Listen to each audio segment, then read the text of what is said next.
All right, we are live. It is Wednesday, October 15th. It is the Digital Roundtable. One more time, we're heading into the fall weather at full speed, heading into the winter.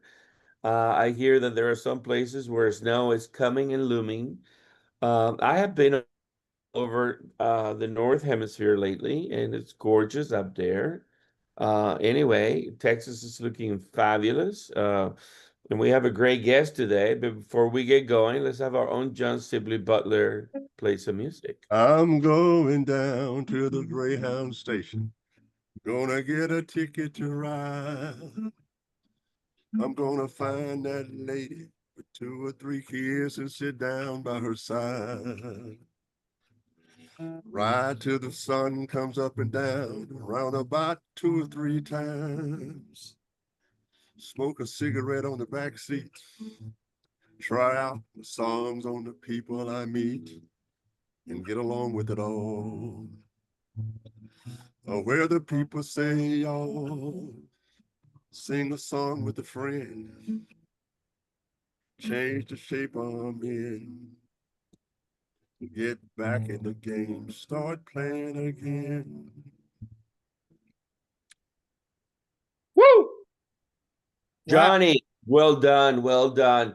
Johnny, we have so much to talk today. You know, your Northwestern Tigers beat Penn State, and they had to fire their coach. I mean, I know Northwestern is a great intellectual school, but apparently when it comes to football, like Kansas, it has no respect. So you Go guys Cats. beat Penn State, meaning the coach needs to go. Go Cats. That's my wife undergraduate alma mater, my Ph.D. alma mater. I was there 40 years and love Northwestern. That's where all my money goes. So I'm sorry for Penn State, but we were pulling for the Cats. Go Cats. And and then all of a sudden Archie Manning reaches the heavens by touching the hand of God and beats Oklahoma. Tell me about that. Well, Arch played well. He came out of his. I think they tried to put him in too much of a structure. You know, the pocket for Arch Manning is sideline to sideline, not the regular pocket. He's like Right. his grandfather, and I think that it wasn't necessarily a shock. You know that he's a good player, so it was good to see him come out and do well. So everything is in order. Um, I'm worried about my LSU Tigers. We got to go to Vanderbilt. Wow. And Vanderbilt is favorite for the first time in the world. So Yeah. everything is good. I'm fighting my allergies today. My Hmm. allergies today, so I might have to bug out. Well, let me give you some of the news that are happening. I mean, I just what the technology sector is just exploding. Anthropic, the makes Claude, is talking about they're going to triple their revenues by 2026. Oh yeah. Triple. BlackRock and has is backing up a data center in Round Rock, the city of Round Rock. And It's a $40 billion data center. Meta is building a $1.5 billion data center in Central Texas. I mean, Johnny, Texas is just bursting. What's Yeah, well, going on is it's tremendous. the cloud economy. Apple just announced the M5 chip being made in Texas. Yes, There's well, all this stuff going on. we laid the groundwork and we're still doing it, but it's the cloud economy now. And unfortunately, a lot of those enterprises do not bring jobs with them. It's just how much we click on the cloud. So when we go up to the Hmm. cloud to buy something, they'll tell you what to buy. And uh and we and we were and we were buying them in the cloud. And Texas will continue to ball over on the business side because it's a very, very entrepreneurial state. But this is what's going on. Capitalism has migrated, as I've noted before, from Hmm. traditional capitalism to the cloud economy. What that means Hmm. is that Andreas could start $1 billion company with no employees. What that means is that the data that's collected with no voice, by the way, I mean, data needs voice, that the data centers will triple. What that Hmm. also means is that companies will try to push their products on you. Take chat, all the chat stuff, right? Yep. Microsoft has hooked it to their products. I mean, even if I don't want to use it, they try to make me use it, right? Yep. Copilot is in all the Microsoft apps. So Yeah. so I don't want Copilot interfering with me, but I think that it has hit a wall, and at the University of Texas now, everything is in their cloud, and they won't let you get out where I still do my stuff. And so I think it's very, very interesting as we look at the migration of market economies to the cloud. Now, what does this mean for work? Hmm. What it means is that companies not creating jobs anymore; they're simply creating wealth. Hmm. It means that all of the agents that needs to do that, all of the machine learning IA agents, right, Hmm. are agents, and they're not human beings. So as I said before on the program, isn't it amazing that I could do $1 billion company now with no workers? Remember they asked Elon Musk what would he do if he went broke, and he said, give me a computer and a strong connection, and I'd be a millionaire in 1 week Hmm. and continue to grow. So therefore, Right. so what's going on is the migration of capitalism to the cloud, which would mean wonderful things for the investors. Hmm. It will mean bad things until jobs are created because we're going to need people to manage the clouds. We're going to need Hmm. people to maintain the cloud. We're going to need people to build the buildings. We're going to meet. We're going to meet. We're going to need a lot of things. But I think the big thing to think about philosophically is Hmm. that not since Marx wrote Capital, and not since the ancient Assyrians created market economies, have we had such a migration of what we call capitalism from the hands of the human being to the cloud, which of course is certainly just computer centers that's sitting around. We're going to have to Sure. and we're going to have to work our way through this. And all of this is happening in an interesting political climate uh, that's um, that's going against the Constitution, in my opinion, of the United States in a lot of ways. But capitalism can survive in all places. It can survive in China under communism. It can survive under democracy. It can survive. So we had a good historical place for a scholar to look at to do comparisons. But I think a pretty bad place, and I'll just say this finally, for the entrepreneurs, the sky is the limit. The sky is the limit. Right. Yeah. Yeah. Absolutely. Llewellyn, what say you? Well, I think we're on the edge of a precipice each week. I think we get closer to it. The portents are not good. I think there will be a bursting in the of the AI bubble. You have enormous investment without any logical sense as to how it will be recovered with revenue.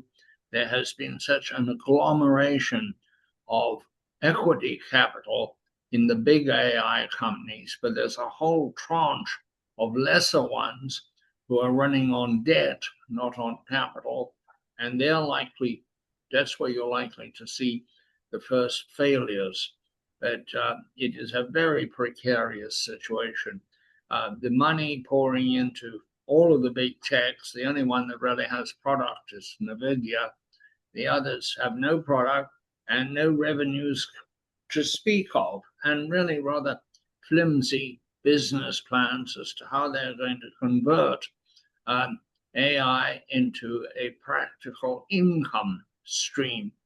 There are ideas, they include primarily various kinds of licensing as AI agents are sold or rented to other companies.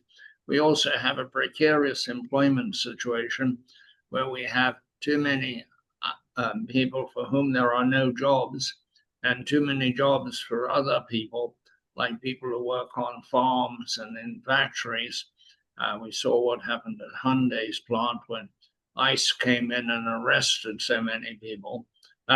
It's a very confused and rather scary situation. We have a separation in the rate of inflation between underlying inflation and tariff induced inflation.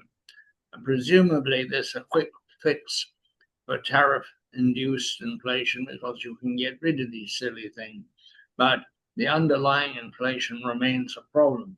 I have been worried about AI, as I mentioned on this broadcast and others, from the beginning, that it is a job subtractor, whereas automation in its day was a job enhancer, a job creator. We are not seeing, or have not seen yet, any jobs created out of IT to make up for those that are lost. I'm sure that in the long term, over many years, there'll be whole new endeavors that will create jobs, but they're not at hand. And it's a very difficult, dangerous period. We have the government shut down. We have the Office of Management and Budget sawing away at the civil service, riffing people without any clear understanding of what their output is, what their responsibilities are. We are in a very precarious position. If somebody chose to take a major hostile action against us today, we're ill-equipped to deal with it. All right, there's each to their own. We have a great guest today. We want to talk manufacturing, and Dr. Keenan Grenell has been kind enough to join us today. He is an Auburn alum, in many other places, and it's the executive director of the Manufacturing Diversity Institute that has created a new state-of-the-art consortium called the Building Construction Advanced Manufacturing Institute of Excellence. And we would like to know more about it. He actually is sitting in his office in Milwaukee, Wisconsin, which is sort of God's country, the capital of the Rust Belt, the transformation that made the country what it is. We remember the early days of Ford and Carnegie and Steel and all that, and Pittsburgh, Milwaukee, Madison, all those states kind of driving, Columbus, Ohio, driving the economy and everything that we became. So welcome, Dr. Keenan Grenell, to the program. Thank you, sir. I'm glad to be here. And just for correction purposes, I do have ties to Auburn University, but I was at Auburn as a professor and administrator. The greatest love of my life is Tougaloo College outside of Jackson, Mississippi. There's no other place on God's earth like Tougaloo. When you meet a Tougaloo man and a Tougaloo woman, you've met somebody. Trust me, okay? I stand corrected. No problem. But I can't take it. I know you can't take it, John. You can't take it. But guess what? Did I not represent HBCUs with that comment? You did. Well, no, Tougaloo. The rest That's of right. it, Okay. you represented Tougaloo. Forget what it is. So Keenan, if I may, we have had this, tug of war, always with John Butler and Llewellyn King, and the data says some interesting things of what's happening. The news, the stock market, the AI revolution, the manufacturing revolution coming back to the U.S. There are unemployment right now is at 4.3%. There are 7.4 million unemployed working people that could be working that are not, 7.4 million.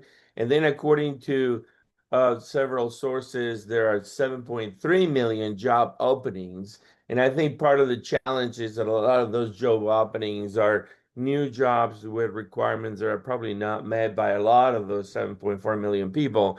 So there is a really, I've always said that every time there's this journey of transformation every 20 years, there seems like a bunch of people get displaced because they're not retrained. And I think the Midwest in your neck of the woods have suffered dramatically from the sort of the exporting of manufacturing jobs over the years. So tell us what drove you to create the Manufacturing Diversity Institute, and even farther than that, to create BKME, your vision of what the Building Construction Advanced Manufacturing Institute of Excellence should be. Okay. Well, I'll start with the first piece, because it's a layer of infrastructure that has been around since 2013. So when I was a vice president at Colgate University that was a president of a small college 10 miles away from Hamilton, New York. So Colgate's president connected me with that president. I came back to Wisconsin about 2 years after that meeting with that individual who I had like-minded, how can I say, kindred spirits with. His name is Ray Cross. When I got back to Wisconsin 6 months after I arrived back, Ray Cross arrived back in Wisconsin as the chancellor for UW colleges and extension. That meant all of the 2-year schools across the state that were under the UW system, as well as the entire extension system. When Ray Cross got here, he asked his secretary about a pile of research reports. In that pile, he found a major assessment that I had done when I was at Marquette University for the system. And he asked his secretary, well, is that, I only know one Keenan Grenell. And she said, well, that's the one person that you know. And he found out that I was back in the States. So we got together for a meeting.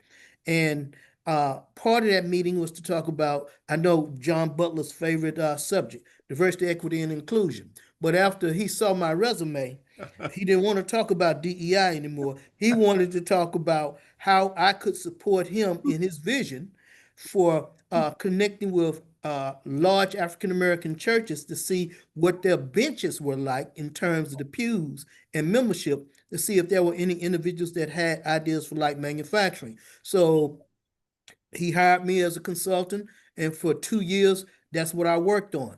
But after that project was over with, I still had the fire in the belly in order to move the Manufacturing Diversity Institute along. And so we did create a separate 501c3, asked Dr. John Sibley Butler to be the chair of the board of directors, and the rest is history. Now, let me fast forward with the BCAMI project. So in 2021, during the height of the COVID pandemic, I held my Innovation Cafe, which is an annual event to bring a major keynoter like yourself, Andreas, and which you did 2 weeks ago, to come to Milwaukee and meet with community representatives and the whole ball of wax to discuss innovative possibilities in the marketplace, especially as it is tied to manufacturing.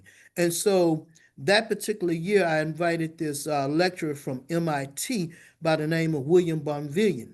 And so Bonvillian had done extensive research on industrialized construction. And so what industrialized construction is all about is basically taking traditional construction industry and marrying it with advanced manufacturing processes and techniques, utilizing all types of new technologies. So this guy had about a 16-slide presentation.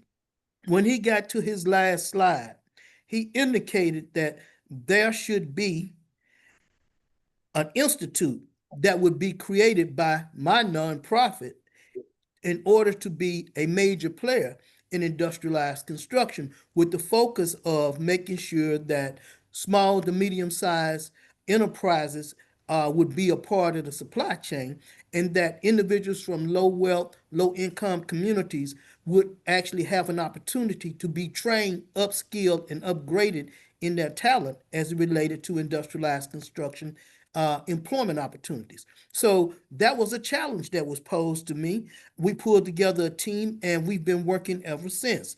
Fast forward a year after that, the governor of Wisconsin had some ARPA dollars that he wanted to put out throughout the state. And he wanted to see nonprofits that had some great innovative ideas. And so we applied. We submitted a grant application, and we were awarded the grant. What the grant specifics basically detailed was that we were supposed to do 3 things. The first thing was, if we were going to create an institute, we had to look at coming up with a site. And you just don't do that overnight. It took us about 8 months to go throughout the entire metro area and decide on a specific site. And that site had to be ideal in terms of a lot of demographics, a lot of data, and the whole 9 yards, as well as the availability of the property that we were interested in. The second thing was once the site was selected, we were then tasked with doing a site assessment. Why? Because we're in an older industrialized city, and so when manufacturing and industry left, they left a lot of their waste. So there's a lot of remediation kinds of activities that need to take place. You need to go in and look at any type of environmental issues that might be attached to that particular site. So we hired an architect firm that then contracted out to a major urban planning group to come in and do the site assessment. The third deliverable was to then develop training modules that would train individuals to be very good in terms of running small to medium enterprises in advanced manufacturing that would be tied to industrialized construction, as well as putting together training opportunities for individuals who wanted to be employed in that sector. So we have pretty much fulfilled the grant. And 2 weeks ago, Andreas, you did an excellent job, but it was our coming out part and being a little bit more public about what we're doing and how we're doing it. Now, there might be a couple of things that I won't be able to disclose today for IP purposes, just to be candid with you in terms of some of the services that we're going to provide. But I can tell you this: when we did our homework, we looked at all of the Manufacturing USA institutes, which are about either 16 or 18 of them across the country.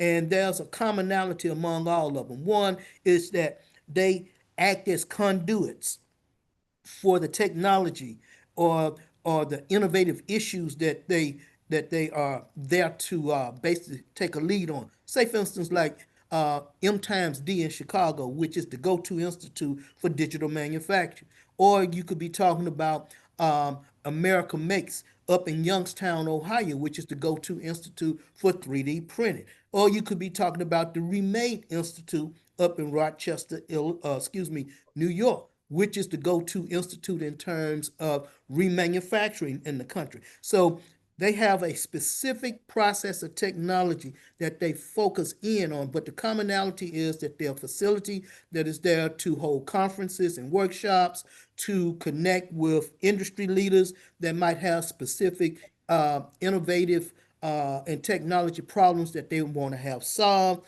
They might also do workshops and conferences. They are there for great networking opportunities. But the most important thing is that they're there to bring a lot of intellectual talent there to be of service to that specific industry that they focus in on. So that's what we're going to do. And the Innovation Cafe that we held 2 weeks ago is part and parcel of that. Now, one of the unique things that we have been able to do as we were fulfilling the grant obligations with the governor of Wisconsin is that we actually created an online course in industrialized construction. It is probably one of the only online courses in industrialized construction in the entire country. It's a 3-chapter course. Each chapter has 6 videos underneath it. The first chapter deals with introducing someone to industrialized construction, but it also talks about the traditional construction industry and the trends, as well as the opportunities that this new emerging ecosystem and sector might present. The second chapter looks at what we would call the innovation that we've tied to industrialized construction, which is design thinking. So we're talking about empathy. We're talking about prototyping. We're talking about iteration, those kinds of things. All of the things that are tied to design thinking as a method, process, and innovation. And last but not least, the third chapter looks at the technologies that we've connected with industrialized construction. I know Llewellyn, as well as yourself, Andreas and John, we talked about artificial intelligence, but we see artificial intelligence as a major piece of technology that's going to grow this sector. We're also talking about 3D printing. 3D printing is huge. Even in Austin, with Icon. Icon is utilizing 3D printing to build homes. You know, if you look at their website and look at what they're doing using robotics through 3D printing in order to build homes. So that's the kind of the Internet of Things and things of that nature. So we've put all of that into a course. And what's unique about this course is that after each chapter, if you are able to pass a quiz, a short quiz with 84% proficiency at the end of each chapter, you get a certification. Why is this important? Because before you can leap into an ecosystem, before you can leap into a new sector, you at least need to know what it is. You know, you can't be a great mathematician unless you take, algebra 1.0. You can't be a political scientist, at least in my opinion, okay, until you take intro to political science. Or you can't be a great sociologist like the great John Butler unless you have intro to sociology. And by the way, John, Well, on that note, I'm not a sociologist. I am a legitimate political scientist, yeah. okay? Well, on that note, let me just say this. I thought, yeah, I think that was good, Keenan, and I also think that when we talked about bringing manufacturing back to America, and Milwaukee at one time had a great manufacturing sector, Mm-hmm. and so we said that we could start with Milwaukee and branch out to America. Yes. And I think what happened with you and the university was that a lot of that middle class population that disappeared was the black population, Yeah. and I think that got into conversation. So I guess Well, my question is, historically, John, Milwaukee's African American working class was probably the most prosperous African American yeah, working class in the yeah, entire United States. There's a community not too many blocks away from the A.O. Smith hmm campus that had the most prosperous African American community in all of America. These people right. bought So homes. that's how it started. My question is this: so our goal has always been to let Milwaukee as a great historical manufacturing center, which was very great, right? Beautiful city, to catch fire in America. Mhm. And whether it's Milwaukee and then go to Detroit, then go to Cleveland, and go to Pittsburgh, all of those things that we call the Rust Belt. Mhm. And I think what you've been doing over the last number of years is setting the framework with the technology in manufacturing. That is, it won't be the old manufacturing that we had No, back in the 40s and 50s. So my right. question is, how do you see manufacturing developing in America? I know you've been to Washington, D.C. You went there. I know you went to you've been to Chicago and other conferences to interact with people. For example, when you went to Washington, what did the administration say about manufacturing in America? Well, one of the things that they said is that they're definitely interested in bringing back the supply chain here to America. And I think it's a unique opportunity right now for us to be able to embrace various manufacturing industries to have a conversation, but not just have a conversation, put together a plan. I mean, a actual plan in order to bring the supply chain in terms of manufacturing back to the United States. Say, for instance, even in industrialized construction, it's like trying to put together a jigsaw puzzle.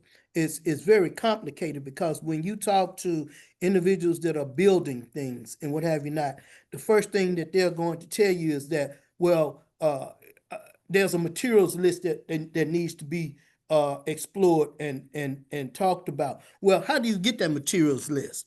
You follow what I'm saying? You have to have a relationship with the procurement unit inside that major construction firm. And then you have to also talk about any disruption of an existing supply chain because sometimes these supply chains have relationships and relationships that are over decades. And so you're talking about now new entrants, new SMEs talking about participating. So how disruptive will that be to existing supply chains? However, I will say this. Supply chains won't be like they have been in the past. It's all going to be automated. It's all going to be digitized. It's all going to require individuals to have some type of formal education, but continuous education as well in terms of the leadership, and really be able to know the heartbeat of the customers in terms of the products and services that will be provided. So Yeah, one more question here for Llewellyn. So, you know, we look at what you're doing as the pathway that should be in all cities, right? And I can tell you this, that the President of the United States, President Trump, watched the program where you guys spoke and was very impressed with that program. So my question is, what would be the strategy, just like the United States built expressways? What would be the strategy for the President administration to take your model, take it to American cities, and just like we did at IC Square, and be the model for America? And I think, by the way, that we need to hook up with China and let China build the new factories in America. Well, John, That's what I think. This is going to be earth shattering. So I'm going to take a political scientist, a big boy infrastructure leadership approach. The president needs to make me the Secretary of Manufacturing for the United States government. I like it. Excuse me, sir. Excuse me. Llewellyn, what do you think of that? Come on. I think we. Come on. You go. Be Well, a okay, splendid well, idea, so but I need to know more about the nuts and bolts of what you're proposing. It is one thing to build a bungalow, another to build a multi-story building. How much of either can be manufactured industrially, which suggests to me manufactured off-site, and some of it printed on-site. I wonder how this works. I mean, we see a lot of off-site manufacture with big buildings, whole facades of brickwork are manufactured off-site. Most of the components of the big building today are manufactured somewhere else, including a lot of concrete. What is the next challenge to industrialize manufacturing? Well, first and foremost, to organize that entire ecosystem, and that's what we are doing with the Building Construction Advanced Manufacturing Institute of Excellence. I'm glad that you asked me the nuts and bolts kinds of questions, because from a think tank perspective, we're not going to try to be everything to everybody. So think of testing, think of evaluation, think of research. Those will be three things that we will be involved in. We're not going to build anything, but we will be a facility that will allow individuals who have ideas about becoming a part of the supply chain be able to come, test, get their stuff evaluated, and then look at commercializing what they have into the marketplace. So again, we're going to follow the model of those other 16 institutes, which are think tanks. And we're not going to build anything, but we're going to work with companies and individuals who will build. What do you see as the trends in industrialized building manufacture? Is it the greater use of computers? Is it the greater use of concrete? Is it the greater use of maybe contract labor? But what do you see as the trends? Are we going to see more steel in routine structures? Are we going to see new materials like morphine, for example, used in the manufacture? It's very strong. Or graphene, which is very strong. Are we going to use it to bind up very tall buildings like in New York City?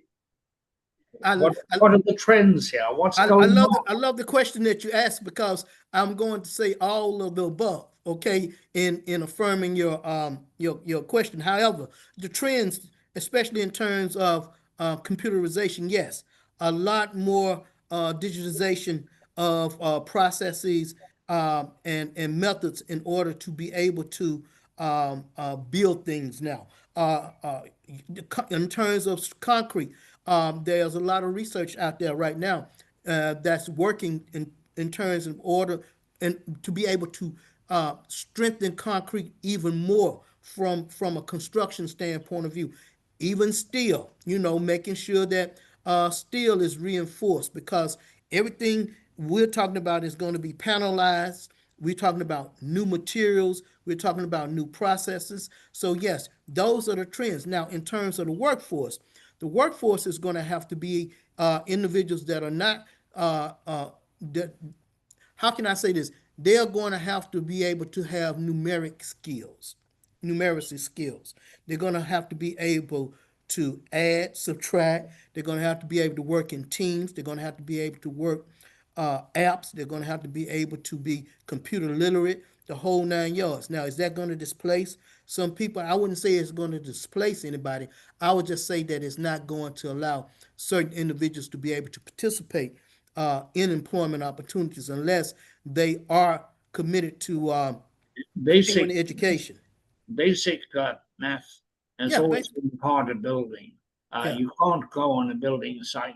Yeah, you don't have to be able to use a theodolite, but it'd be a good idea if you know how to measure and how to measure accurately, etc. You can't be there. One of the delays in building is site preparation. Mhm. Is that subject to industrialization, putting in the plumbing? There's an awful lot of stuff which still looks as though it was developed in the 19th century and hasn't evolved into this century. Some things seem to me to be very advanced, but an awful lot is not. And a great deal of what we do in construction is not based on our ability to build it or the availability of materials, but on local preference.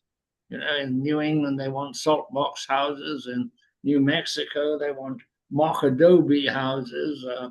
I don't know what they want in Tupelo, Mississippi, but I'm sure it's very lovely.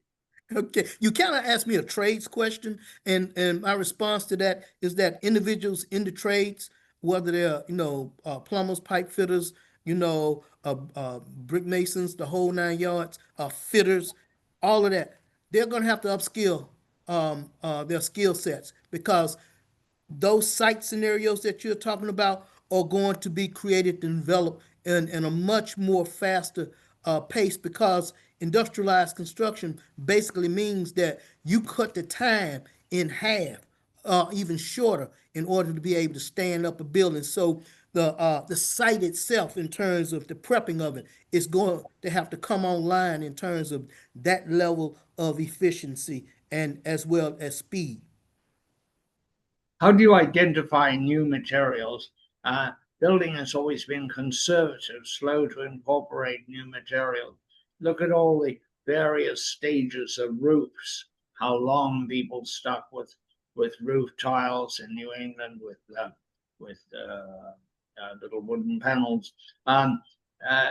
New materials are resisted both by builders but also by the customer. Well, speaking of roofs, there are even new technologies that are out there in terms of glass roofs. I just met a glass roof supplier at a prefabrication conference downtown last week, and was very impressed with the product that they're selling. So there will be new materials that will be provided. But now here's Llewellyn, here's the key. When we talk about new materials, there is an ultimate goal, I think, with industrialized construction, and that is sustainability, and that is also getting to net zero carbon, zero emissions kinds of levels. So those new materials will be built with that in mind. So when the entire structure is put together, it will be net zero carbon. So how do you get to net zero carbon with an entire building? All of the pieces and parts that traditionally go into a building will be produced utilizing net zero carbon processes and technologies. Thank you. You're very welcome.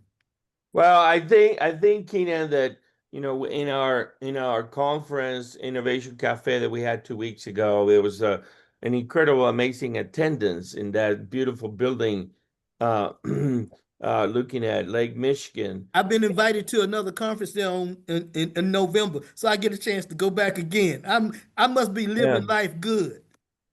Yeah, And clearly 3D printing and modular building, prefab, several discussions of new materials, the elimination of sort of legacy materials that have heavy carbon footprint.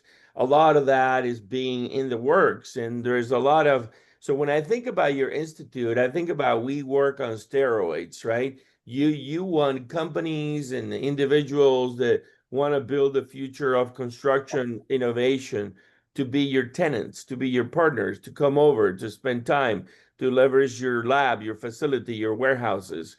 And so you're going to build a playground for these Yes. folks to come over and not only do their thing, but also collaborate, learn from each other. I'm gonna build a church, man. There you go. Okay. There you It's, go. it's gonna be a special congregation.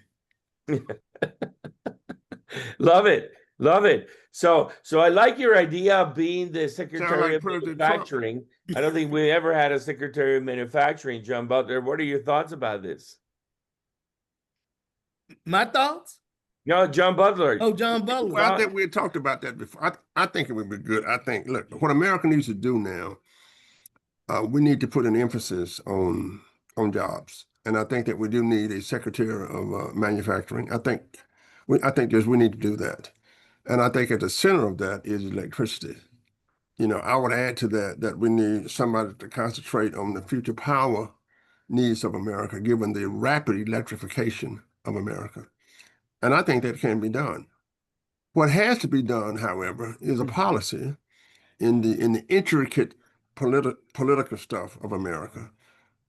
So where would manufacturing go? I mean, we here in Austin, Texas, as Andreas know, we did a whole new thing that people didn't know what we were doing to make Austin a quote science city. And we concentrated on taking technologies from the laboratory to creating, hundreds and hundreds of companies to create many jobs. So I think that such a secretary would need a blueprint in the political sense as to what do you do? What's the blueprint? Well, we know that entrepreneurs build big companies, right? And we know that they build cities. But what you're doing will be regulated. And you put regulation in there, it's a whole nother ball game. Right. For example, the power supply industry is a regulated industry. Mm-hmm. Okay, so you can't disrupt it like you can a regular computer company. Mm-hmm. And when there's regulation, there's votes to deal with and communities that don't want to change. Right. But I think as long as you have a policy where you can show people, as Boston did. I mean, Boston went from a manufacturing town, much like Milwaukee was, to a high-tech city based on what MIT did and what the Kennedys helped them do. I mean, look at the research, 128 in Boston, right? And they did it before Silicon Valley. And as a matter of fact, they created Silicon Valley because you had to belong to the right clubs and be in the right networks. And they just went to Silicon Valley and started doing on napkins, right? But the genesis of the new economy came from Boston. And I think that, but that was not regulated. But you get in a situation like where you are now, wow, lots of regulation. Well, John, if that's the case, then I'm going to put on my political scientist hat now, because this administration has really beat the drum in terms of deregulating a lot of things. Matter of fact, if you go to, I think, Commerce's website. Oh, Reagan did that. Yeah, Reagan. There's a major deregulation effort in terms of manufacturing. Well, Lou Allen can comment on that. He is my historian and my hero. So for one, make sure that whatever blueprint is put together, that specific type of how can I say, regulation in revisiting enhancement is implanted in there. You mentioned electrification, John. Llewellyn, there is a trend right now in terms of looking at the electrification of manufacturing equipment. So I could see BCAMI, being the place that Andres is talking about, whereby scientists and major corporations are looking at what is the latest research that comes out of that for industrialized construction as it relates to electrification. Right. Yeah. See, Llewellyn has looked at manufacturing this equipment. over the years from. Let me just Yes. say something here about regulation. Some regulation is very constricting. Other has a very interesting consequence, which is innovation. Removing regulation, you've got to be careful because it is also a protective system like a tariff. And a lot of companies enjoy being regulated no matter what they say. Electric utilities with a guaranteed return on investment, that's fabulous setup. But what you do when you remove it is you tend to encourage sloppy, lazy, old ways rather than new, innovative ways. Great things are done in engineering, for example, when they set out to work around. I'll give you one that I wrote about and was interested in. It's a bit old now, but it's still valid. When EPA set a standard for outboard engines, the engine companies said, which were mostly Japanese, oh, that's the end of civilization as we've known it. Oh, there'll be no jobs. There'll be no recreational boating.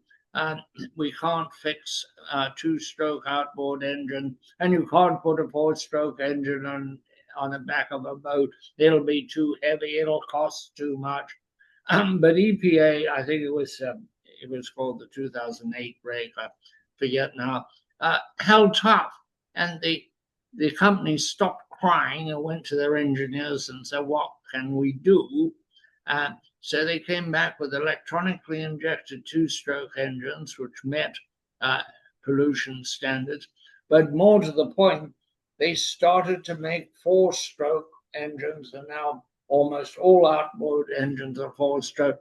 And initially, the general penalty we paid for four strokes was 100 pounds in weight and about $100 in cost. In fact, de minimis.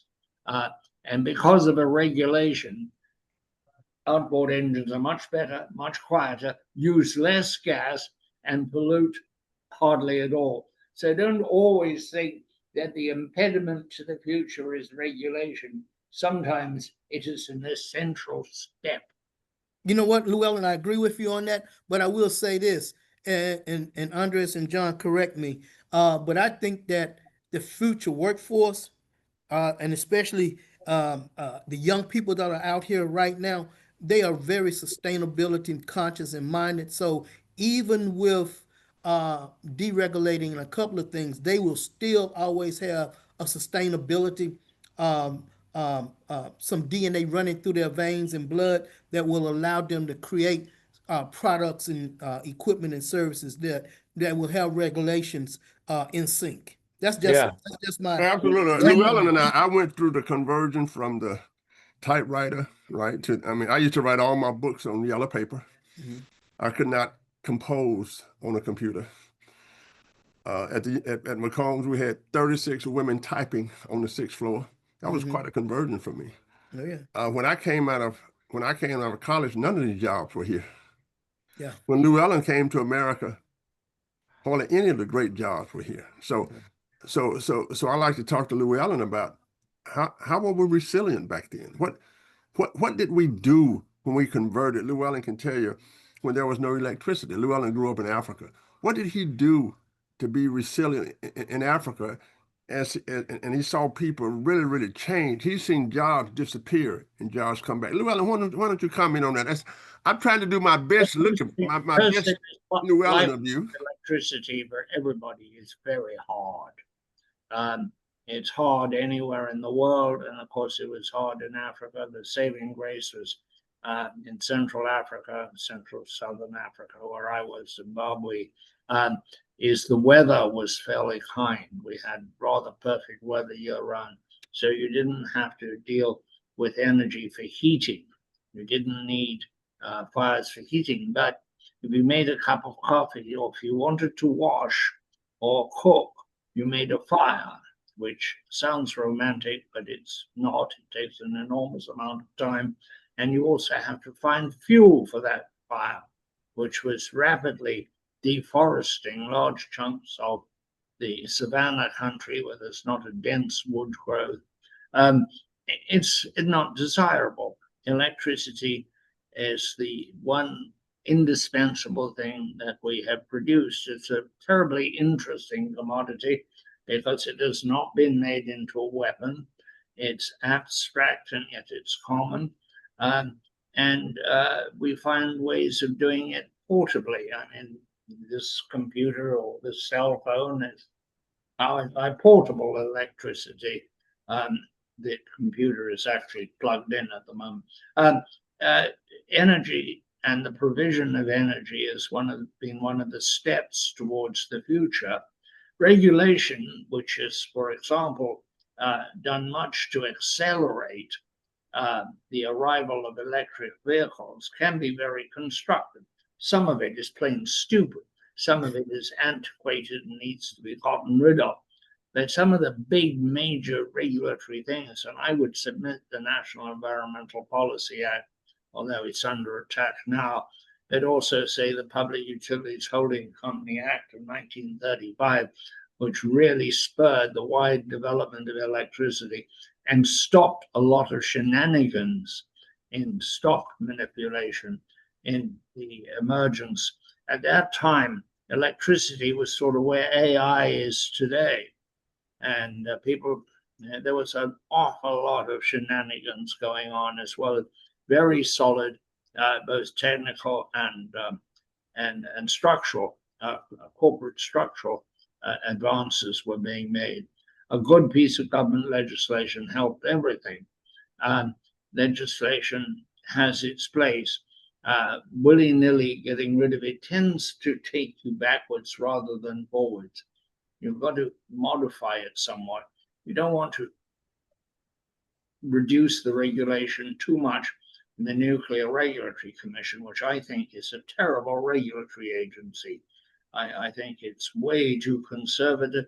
I think it spends too much time reinventing the wheel, but you don't want to lower the standard of safety for nuclear power plants, for nuclear isotopes, for nuclear transportation. That continues to require the greatest vigilance. So regulation is a mixed thing, but it's not always bad. It is regulation that keeps a lot of snake oil medicines off the shelves, for example. And although Johnny might want to sell you a fish that glows in the dark, you don't. But Llewellyn, he's always slapping me. He's always slapping me. He's always slapping me. But Llewellyn, I would think that the whole infrastructure of regulations will somehow continue to find a way to be a major part of public policy in the United States, because I don't care what's going on right now, we're going to always have a conscious civic set of communities out here with conscious individuals in these communities. And so they're going to protect not only their communities, but they're going to protect the future of their generation. I wish I could believe you, Keenan, but it's a lot of bad stuff out there. Hey, look, let me tell you something. I grew up in Mississippi in the 60s and the 70s, and I am not afraid of living in today's America, because if you think it's tough now, I wish I could bring my mother and father back to life. And John, you weren't too far away from that. You weren't too far away from that. So that's what I'm saying. Didn't we not find a way to survive and thrive? Always. Innovation will always win. Capitalism will always win. The American spirit will always win. Keenan that. But Keenan, I got something I need to say to you, because Llewellyn is too nice. And you know I like to slap you around. Llewellyn slapped me around. Oh, hey, well, you know what, John? That's why I'm glad this is webinar. It's long distance. You can't reach out and touch me. I don't get much of a chance. Let me tell you what Llewellyn did. He said, let me tell you something, Dr. Butler. Llewellyn King, is an African American. You are not. I was born in Africa. My parents are from Africa. And you need to stop participating and calling yourself African American. You're a Black American or a Negro American or whatever have you, but you are not African. So that's a lesson for you, Keenan. I did Okay. not say that. Johnny said it.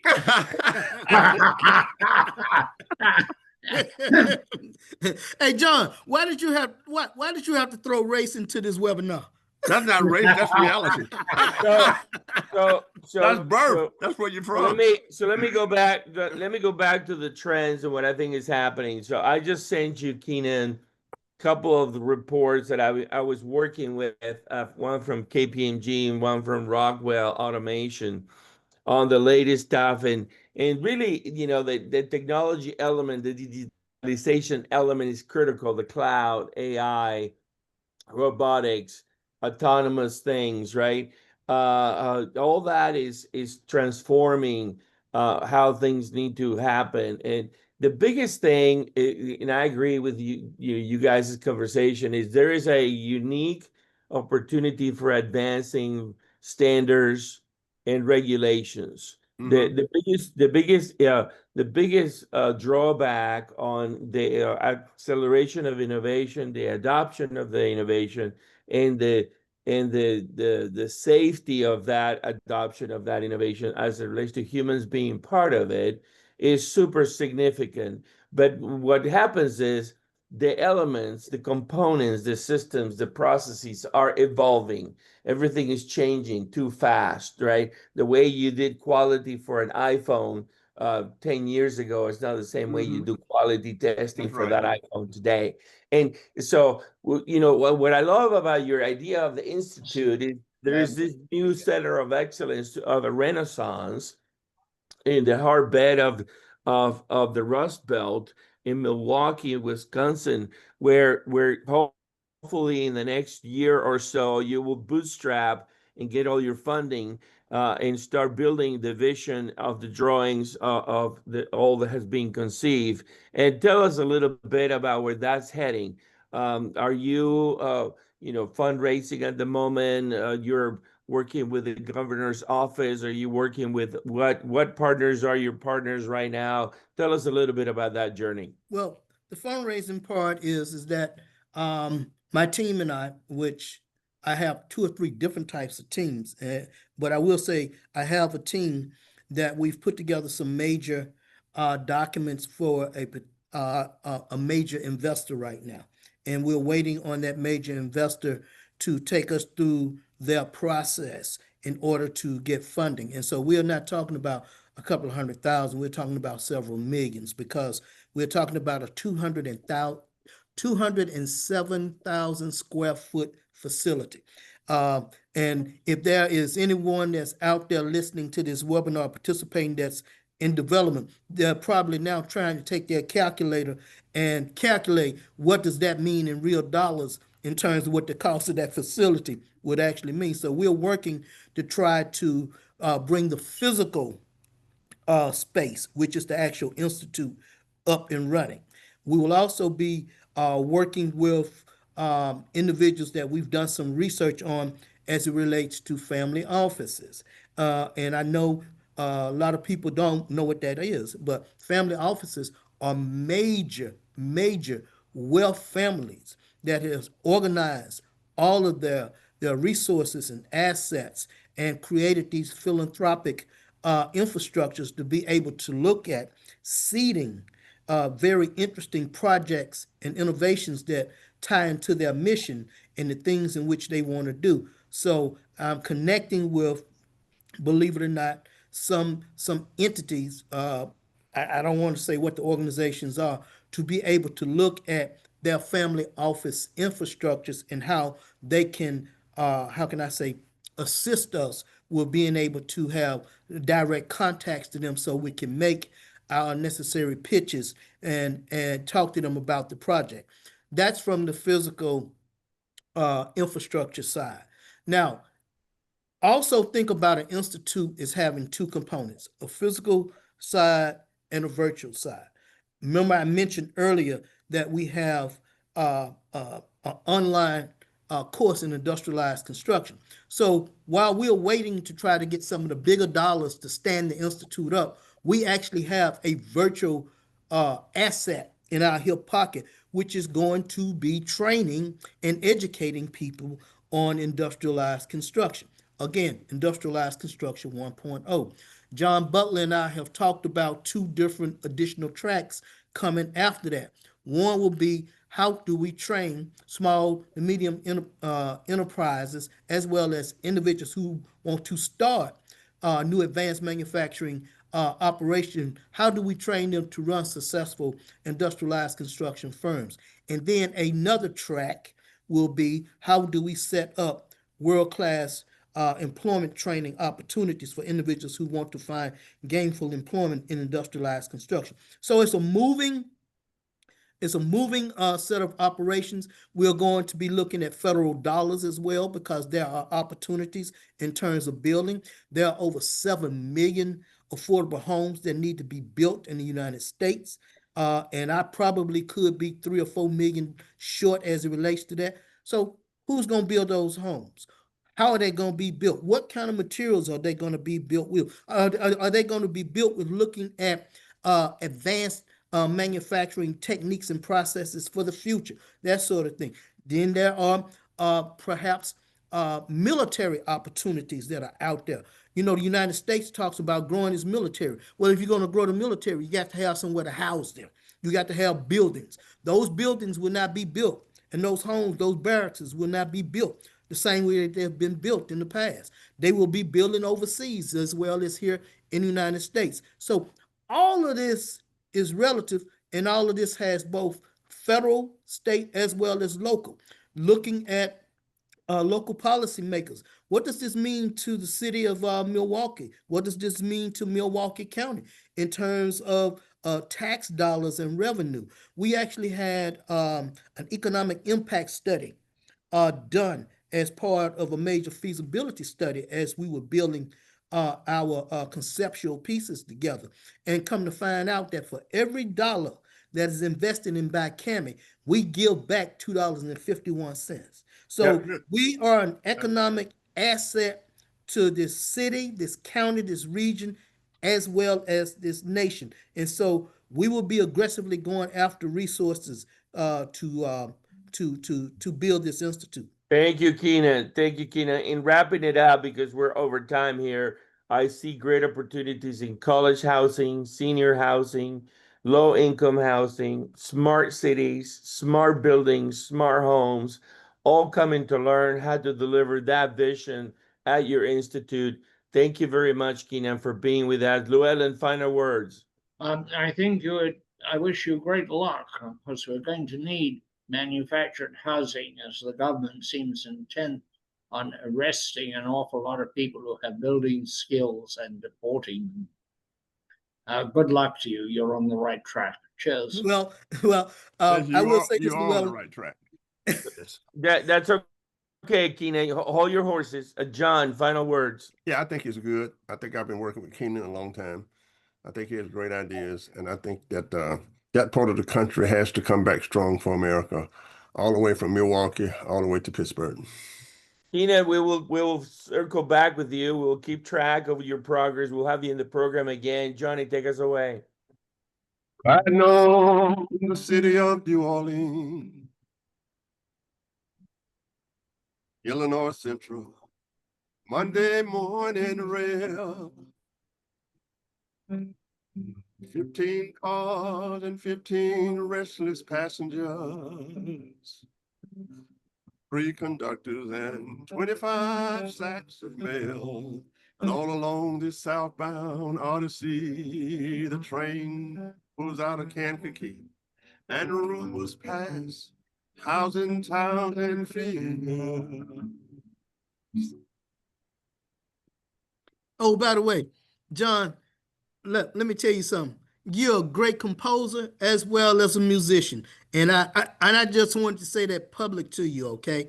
And also, Andres, Llewellyn, and John, I am not so egotistical whereby I can't start at the beginning.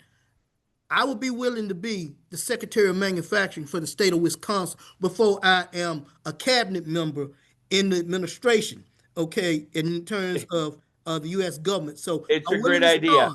I got Trump on the phone right now. No problem. It's a great idea. Bye, guys. Bye. Bye. Take Good care. idea. Okay, take care.